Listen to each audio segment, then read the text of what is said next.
Kodangal municipal magistrate కోర్టులో Cherlapally jail నుండి వాదోపవాదనలు విన్న తర్వాత బెయిల్ నిరాకరించిన కోర్టు ఆవరణలో బెయిల్ నిరాకరించినప్పటికీ కూడా కోర్టు ఆవరణలో మొత్తం నరేందర్ రెడ్డి మాట్లాడుతూ ఫార్మా కంపెనీ రైతులకు మద్దతిస్తే నా మీద అక్రమ కేసులు పెట్టి జైల్లో పెడతారా అంటూ సంచలన వ్యాఖ్యలు చేసి ఇదెక్కడి న్యాయమని ప్రశ్నించడం జరిగింది। ఈ కార్యక్రమంలో బీఆర్ఎస్ పార్టీ లీగల్ సెల్ న్యాయవాదులు ఎన్ సుభప్రద పటేల్, రాజేశ్వరరావు, లక్ష్మణ్, చైతన్య, తెలంగాణ ఉద్యమకారులు ఎరన్పల్లి శ్రీనివాస్, నరసింహ, వాహాబ్, భీములు తదితరులు పాల్గొన్నారు।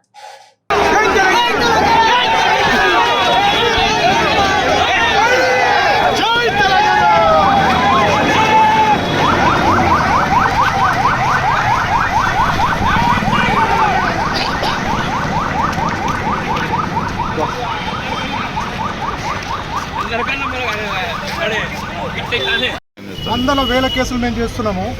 నాకు తెలిసి హిస్టరీలో తెలంగాణ జ్యుడిషియల్ సిస్టంలో నాకు తెలిసి ఫస్ట్ టైం అనుకుంటా। అంటే కన్ఫెషన్ ఇవ్వకుండా పోలీసు వాళ్ళు కన్ఫెషన్ తీసుకున్నట్టు క్రియేట్ చేసి కన్ఫెషన్నే క్రియేట్ చేసారు పోలీసు వాళ్ళు।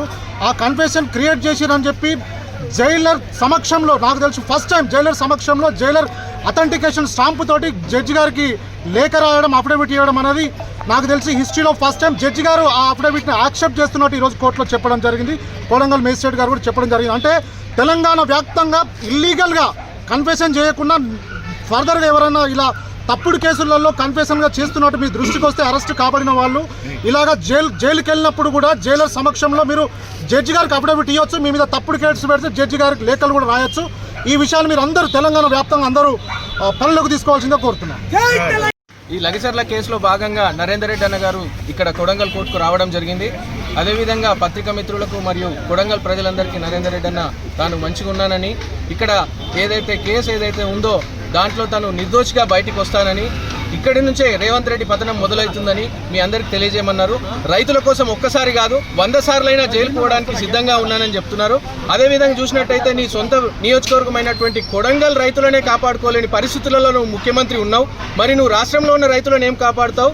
నీ పతనం నేను బయటికి రాగానే నీ పతనం చాలు పెడతా, ఇక్కడి నుంచే నిన్ను అన్నిట్లోని అంటగడతా అనేసి నరేందర్ రెడ్డి గారు స్టేట్మెంట్ ఇవ్వడం జరిగింది। కొడంగల్ కార్యకర్తలు మరియు రైతులు అందరి పక్షాన 100 సార్లు కూడా జైలుకు పోవడానికి సిద్ధంగా ఉన్నానని, ఈ దాంట్లో నిర్దోషిగా బయటకు వస్తానని మీ అందరికి తెలియజేయమని నరేందర్ రెడ్డి గారు చెప్పారు। ఈ లగచర్ల కేసులో భాగంగా నరేందర్ రెడ్డి అన్న గారు ఇక్కడ కొడంగల్ కోర్టుకు రావడం జరిగింది। అదేవిధంగా పత్రికా మిత్రులకు మరియు కొడంగల్ ప్రజలందరికీ నరేందర్ రెడ్డి అన్న తాను మంచిగా ఉన్నానని, ఇక్కడ కేసు ఏదైతే ఉందో దాంట్లో తాను నిర్దోషిగా బయటికి వస్తానని, ఇక్కడి నుంచే రేవంత్ రెడ్డి పతనం మొదలవుతుందని మీ అందరికి తెలియజేయమన్నారు। రైతుల కోసం ఒక్కసారి కాదు 100 సార్లైనా జైలుకు పోవడానికి సిద్ధంగా ఉన్నానని చెప్తున్నారు।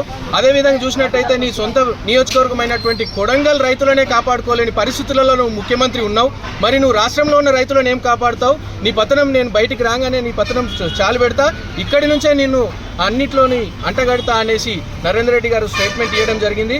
కొడంగల్ కార్యకర్తలు మరియు రైతులు అందరి పక్షాన 100 సార్లు కూడా జైలుకు పోవడానికి సిద్ధంగా ఉన్నానని, ఈ దాంట్లో నిర్దోషిగా బయటకు వస్తానని మీ అందరికి తెలియజేయమని నరేందర్ రెడ్డి గారు చెప్పారు।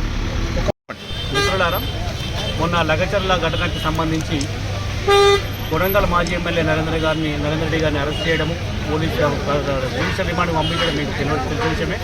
పోలీసు వాళ్ళు ఇన్వెస్టిగేషన్లో భాగంగా నరేందర్ రెడ్డి గారిని పునర్విచారణ చేస్తామని కోర్టు వారి పర్మిషన్ కోర్టులో ఒక అప్లికేషన్ దాఖలు చేయడం జరిగింది। దాని విషయంలో ఈరోజు కోర్టులో వాదోపవాదాలు జరిగింది।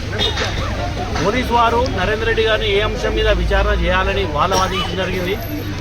పోలీసు వాళ్ళు పేర్కొన్న అంశాల మీద నరేందర్ రెడ్డి గారు విచారణకు అర్హుడా కాదా, ఆ రోజు నరేందర్ రెడ్డి గారు ఇన్సిడెంట్లో ఉన్నారా లేదా, నరేందర్ రెడ్డి గారు ఎటువంటి దాడిలకు పాల్పడలేదు, ఇన్సిడెంట్లో లేనప్పుడు నరేందర్ రెడ్డి గారి మీద అటెంప్ట్ మర్డర్ పెట్టడం కేసు తప్పు అనే విషయము, అదేవిధంగా వాళ్ళు ఎటువంటి ఎలక్ట్రానిక్స్ ఇది పబ్లిక్లో సడన్గా వచ్చిన ఇన్సిడెంట్, ఇలా ప్రజలు తమ భూములు కోల్పోతుండ్రు అనే ఆవేదనతోని ఆవేశంతోని జరిగిన తిరుగుబాటే తప్ప ఇది నరేందర్ రెడ్డి గారు కానీ వేరే ఏ రాజకీయ నాయకుని ప్రమేయంతో కానీ కుట్రతో కానీ జరిగిన సంఘటన కాదు।